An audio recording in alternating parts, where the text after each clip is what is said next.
क्रांति पथ प्रस्तुत करता है भारतीय किसान और कृषि विधेयक बिल। नमस्ते साथियों, मैं सोनू आर्य और आप देख रहे हैं क्रांति पथ। स्वागत है आप सबका हमारे YouTube चैनल में। आज बात करेंगे देश के अन्नदाता से जुड़े हुए विषय के ऊपर। जी हाँ, आम जनमानस से जुड़ा हुआ ये मुद्दा है और बड़ा ही प्रमुख मुद्दा है और वर्तमान में ये मुद्दा जो है पूरे भारतीय समुदाय के ऊपर हावी है। आप लोग देख भी रहे हैं, सरकार के द्वारा जो कृषि विधेयक बिल पारित किए गए थे विशेषाधिकार से, उन विरोधों के बिल में आज जो है पूरा का पूरा किसान समुदाय सड़कों के ऊपर जो है आकर के खड़ा हो गया है और सरकार से सीधी सीधी चुनौती हमारे किसान भाई ले रहे हैं। साथियों, लाखों लाखों की मात्रा में किसान आज सड़कों के ऊपर बैठे हुए हैं और सरकार के कुछ लोग या जो है असामाजिक कुछ तत्व जो है किसानों का जो है इस जत्थे का लाभ उठा करके जो है पूरी की पूरी परिस्थिति को बिगाड़ने के लिए उसके भीतर जो है किसान बन करके सम्मिलित हो रहे हैं। ये किसानों की जो एक तरह से जो उनका कार्य करने की जो शैली है, जो आंदोलन करने की उनकी जो शैली है, उसके स्वरूप को बिगाड़ने के लिए असामाजिक तत्वों के द्वारा और देश विरोधी शक्तियों के द्वारा जो है बहुत बड़ा षड्यंत्र ये रचा जा रहा है। इसको जो है किसानों को पहचानना होगा, ऐसा न हो कि बहुत बड़ा नरसंहार जो है इस आंदोलन की आड़ में अंजाम दे दिया जाए और किसानों को जो उनके वास्तविक मुद्दे से भटका दिया जाए। अब बात करते हैं किसानों के हित की। आप सबको पता है भारत एक कृषि प्रधान देश है। देश की 70% जनसंख्या जो है कृषि के कार्यों में संलग्न है। देश की लगभग जो है 60 करोड़ आबादी, जिसमें किसान और खेतीहर मजदूर आते हैं। 54% आबादी देश की जो है किसानों और खेतीहर मजदूरों की है। साथियों, देश में 9 करोड़ 40 लाख लोग ऐसे जिनके पास अपनी स्वयं पुश्तैनी जमीनें हैं, जिनके ऊपर वो खेती करते हैं।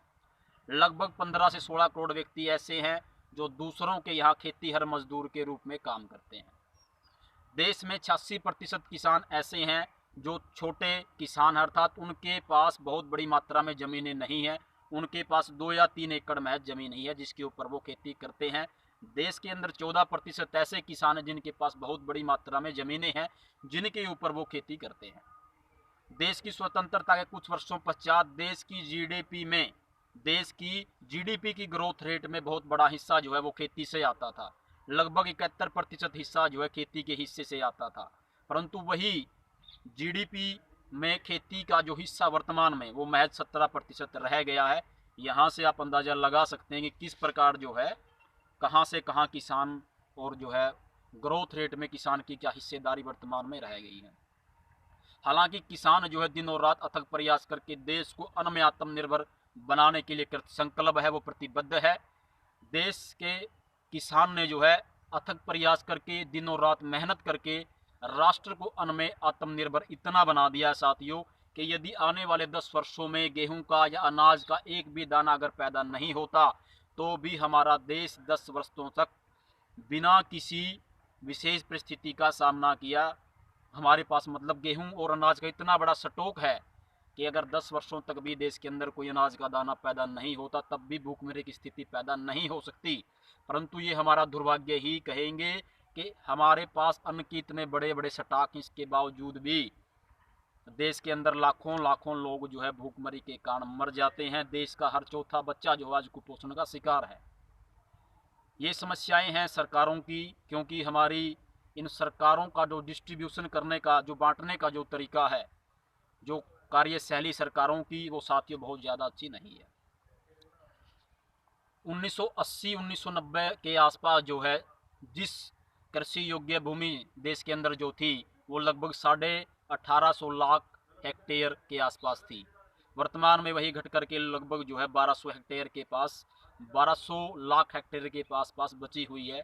लगभग प्रतिवर्ष जो है 8 से 10 लाख हेक्टेयर भूमि जो है सरकार के द्वारा किसानों से अधिकृत कर ली जाती है, वो रोड बनाने के नाम पर, उद्योगीकरण के नाम पर या जिस भी प्रकार में।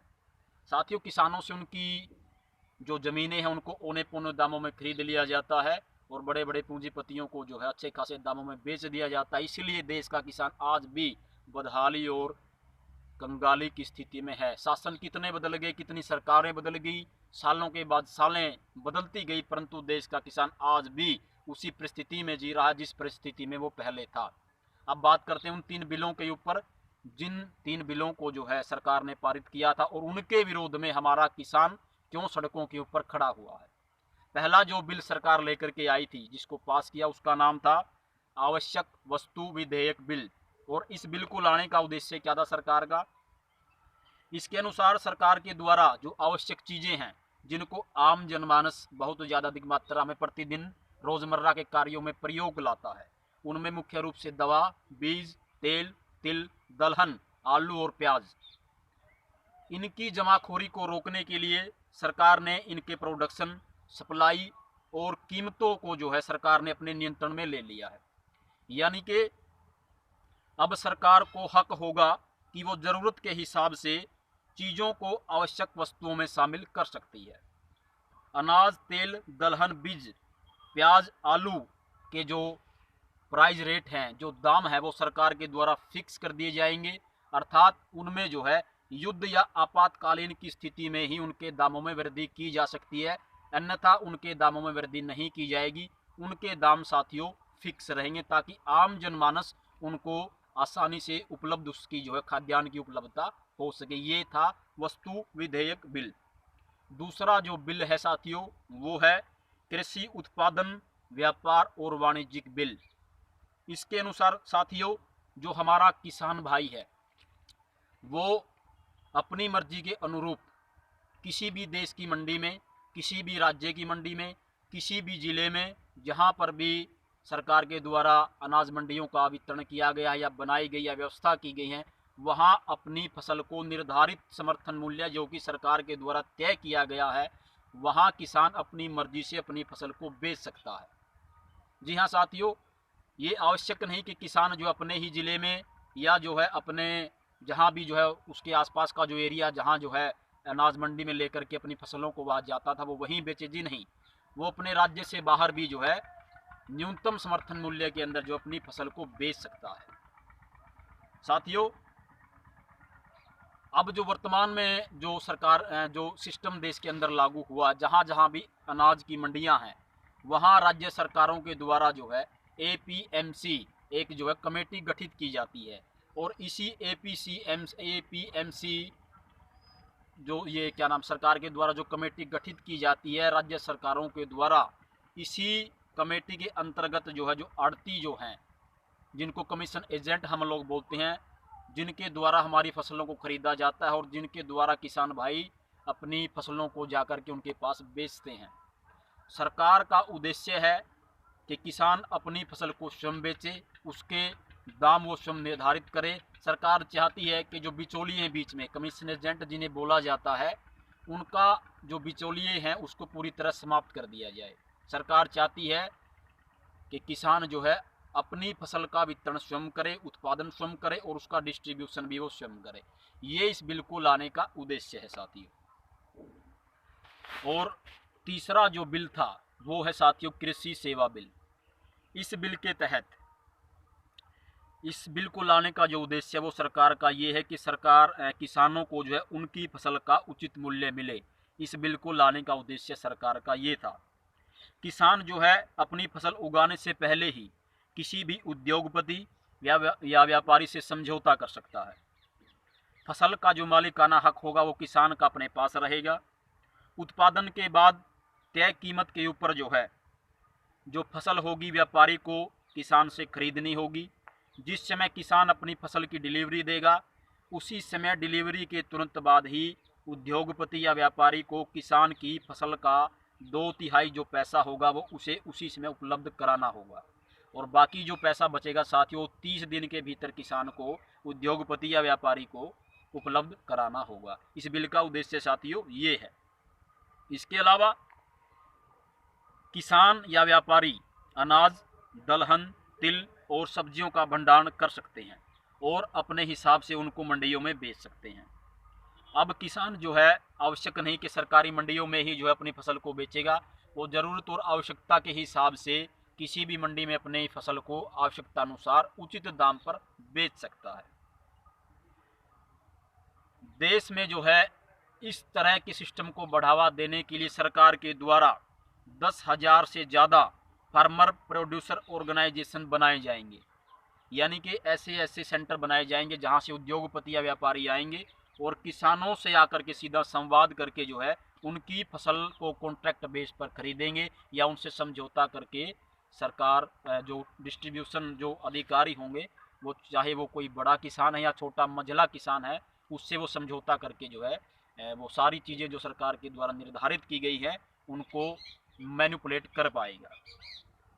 अब साथियों बात करते हैं किसान जो है इस बिल का विरोध क्यों कर रहा है, ये जानना बड़ा महत्वपूर्ण हो जाता है। किसान इस बिल का विरोध इसलिए कर रहा है कि जिन भी सरकारी मंडियों में वर्तमान में सरकार किसान भाई अपनी फसल को बेचते हैं, वहां सरकार द्वारा जो निर्धारित समर्थन मूल्य होता है MSP, मिनिमम सपोर्ट प्राइस, न्यूनतम समर्थन मूल्य, वो समर्थन मूल्य किसानों को जो है बिना किसी हिचकिचाहट के, बिना किसी विशेष परिस्थिति या संकट का सामना किए मिल जाता है।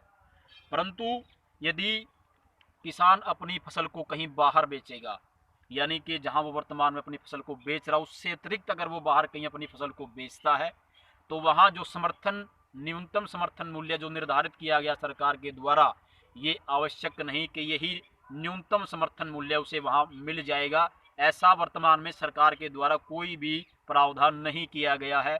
सबसे महत्वपूर्ण मुद्दा यही है जिसको लेकर के किसान जो है इस बिल का घोर विरोध कर रहा है।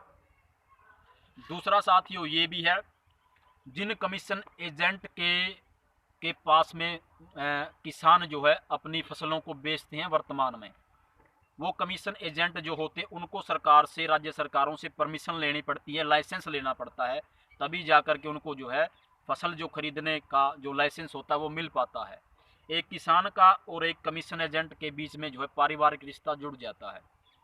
कई बार परिस्थितियां ये होती हैं कि किसान को जो है अपने घर में कोई विशेष, जैसे किसी की लड़की की शादी करनी हो गई या मकान बनाना हो गया या कोई और बड़ा खर्चा उसे करना जब पड़ता है, तो वो जो है उस आड़ती से जाकर के जो है ऐसी परिस्थिति में, आपात की स्थिति में बड़े पैमाने पर उससे पैसे उठा लेता है और वो उसको जो है ब्याज के ऊपर दे भी देते हैं। अब सरकार जब जो है इन बिचौलियों को समाप्त कर देगी साथियों, तो कल ऐसी परिस्थिति जब पैदा हो जाएगी, यानी किसान के पास जब आपातकाल पड़ जाएगा, तो वो कहाँ से फिर जो है एकदम से जो है इन पैसों का प्रबंध कर पाएगा, ये भी किसान के लिए बहुत बड़ी समस्या है। इस कारण भी किसान जो है इसका बिल का जो है बड़ा तगड़ा वो विरोध कर रहा है। अब सरकार जो है कुछ आंकड़े दे रही है, वो आंकड़े भी आपको बताते हैं। सरकार का कहना है कि पिछले जो पंचवर्षीय योजनाएं थी पिछली सरकारों की, विशेष करके कांग्रेस सरकार की, कांग्रेस की सरकार में 2009 से लेकर के 2014 तक जो न्यूनतम समर्थन मूल्य पिछली सरकारों के द्वारा तय किए गए थे, उनकी तुलना में इस सरकार के द्वारा जो न्यूनतम समर्थन मूल्य तय किए गए हैं वो पिछली सरकारों की तुलना में 1.5 गुना अधिक है।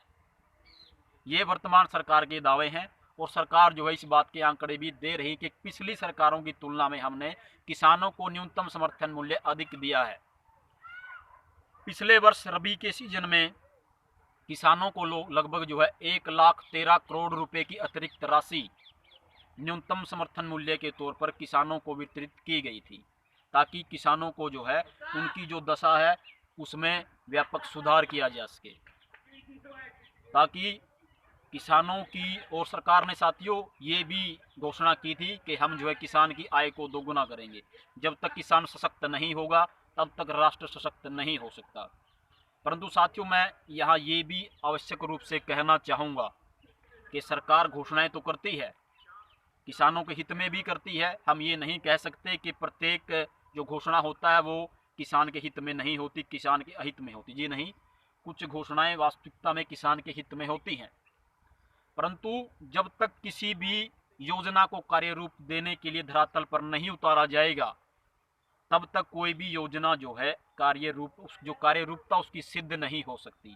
कहने का मेरा ये भाव है कि जब तक ज़मीनी स्तर पर इन योजनाओं को इम्प्लीमेंट नहीं किया जाएगा, लागू नहीं किया जाएगा, तब तक देश के किसान की हालत में सुधार नहीं हो सकता। तो साथियों ये कुछ आंकड़े और कुछ बिल के बारे में हमने अब जो है आपसे परिचर्चा की। हम उम्मीद करते हैं आपको आज का हमारा ये प्रसारण, आज को हमारा ये प्रस्तुति आपको जो है अवश्य पसंद आई होगी। अगर आपको ये पसंद आई हो तो हम आपसे प्रार्थना करेंगे, निवेदन करेंगे, इसको आप अधिक से अधिक शेयर करें ताकि ज़्यादा से ज़्यादा किसान भाइयों तक हमारी ये वीडियो पहुंच सके और वो सामान्य भाषा में हमारे और सरकार के द्वारा पास किए इस बिल को आसानी से थोड़ी भाषा में समझ सकें। आप सभी का बहुत बहुत धन्यवाद। नमस्ते।